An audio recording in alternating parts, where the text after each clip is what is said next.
Kaibigan, topic natin, night sweats. Bagong sintomas to.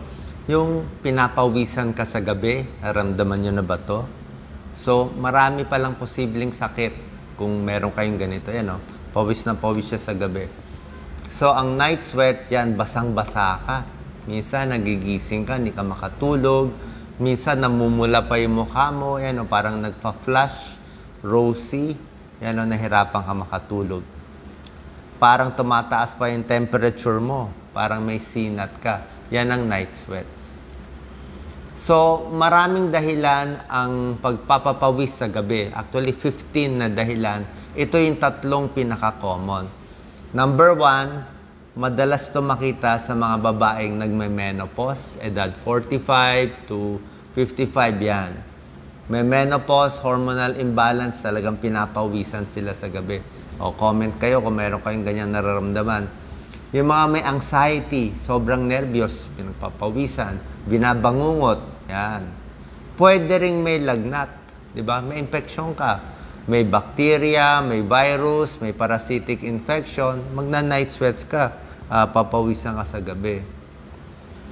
Ito po yung 15 na dahilan bakit tayo pinapawisan sa gabi. Tingnan nyo kung saan dito yung nararamdaman nyo.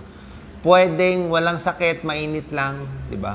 Hot ang environment, o baka ang kapal ng pajama mo, mainit panahon. Pwedeng yun lang. Pero very common to sa menopause, ang night sweats.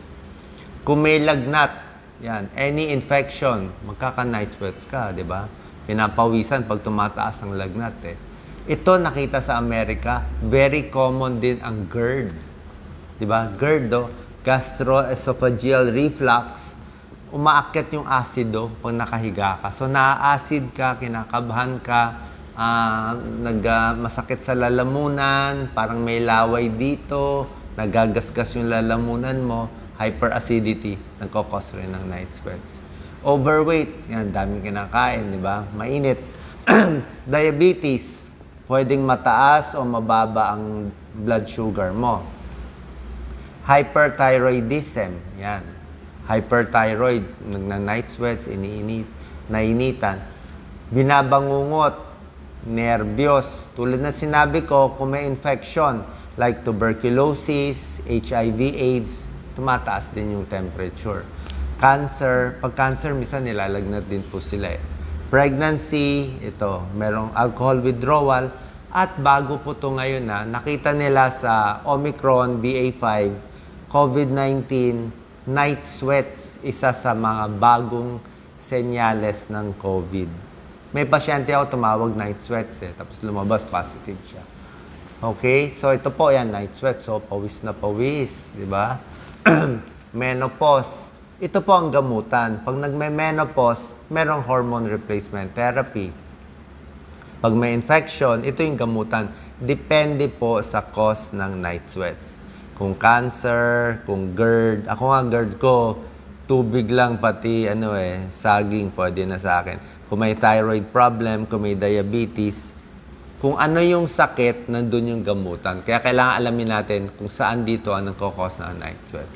Common din to Bukod dito, syempre, pag nagna-night sweats ka na, ayusin mo na yung bathroom mo. Dapat loose lang, maluwag lang, di ba? Light lang. Dapat yung kwarto tahimik kasi hindi ka na nga makatulog, medyo hindi maingay, madilim-dilim, malambot yung unan, tamang-tama lang yung kumot o pwede walang kumot kung nainitan ka. Iwas din sa alak, kape, sigarilyo at spicy foods, di ba? Kung very hot. Tapos pag nagna-night sweats na, siguro wag na masyado mainit yung shower nyo.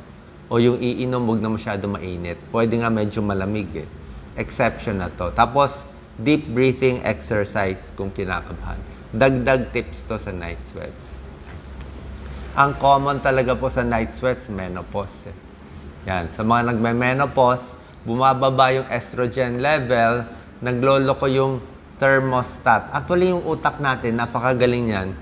Siya nagme-maintain yung utak po natin, hypothalamus. Siya nagme-maintain ng temperature natin.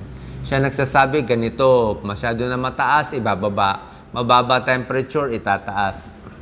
So, pag may menopause, nagloloko tong hypothalamus natin. Kaya pinapawisan, naiinitan, tapos minsan nanlalamig. Sa Amerika, I think this is sa buong mundo, 85% ng kababaihang nagme-menopause may night sweats. Ang dami, halos lahat.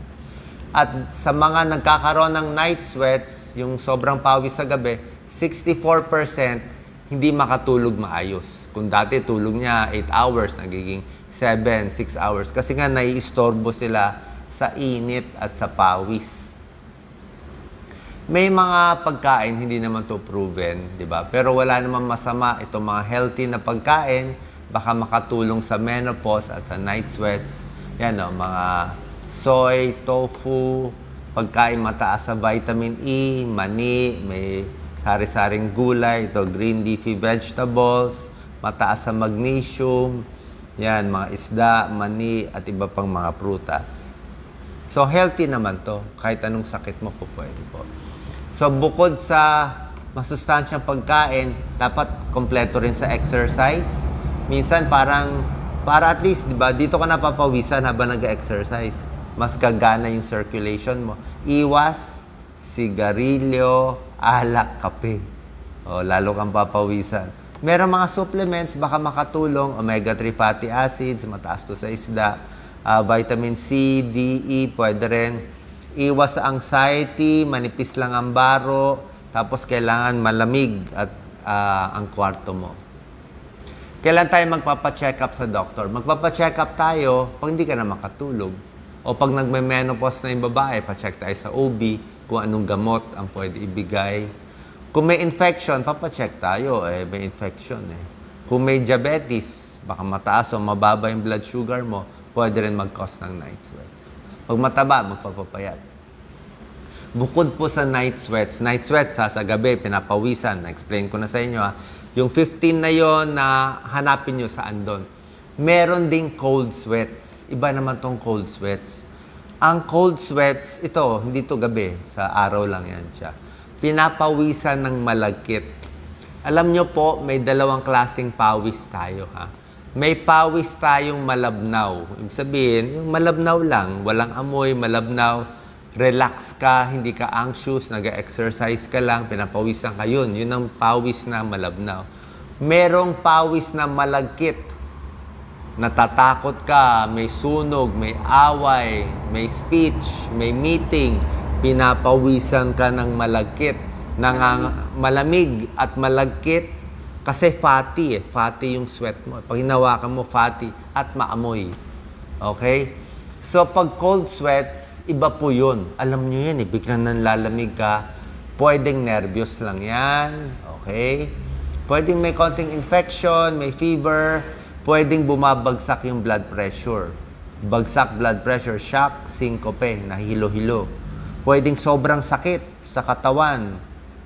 Okay? Pwedeng hinihingal. Pwedeng bumababa ang blood sugar. Yung gutom na gutom, nalilipasan ka, yun, nakakahilo. Papawisan din yung kamay mo, ang lagkit, di ba? Pero sa lahat ng mga cause ng cold sweats, pinapawisan ng malagkit, ang pinaka-concern ko bilang cardiologist ay heart attack. Halos karamihan na heart attack na serious heart attack, cold sweats talaga pawis na pawis. Bakit nagko-cold sweats ang heart attack? Bumabagsak ang blood pressure. Yung puso, namatay yung isang parte ng muscle ng puso, hindi na siya makapump.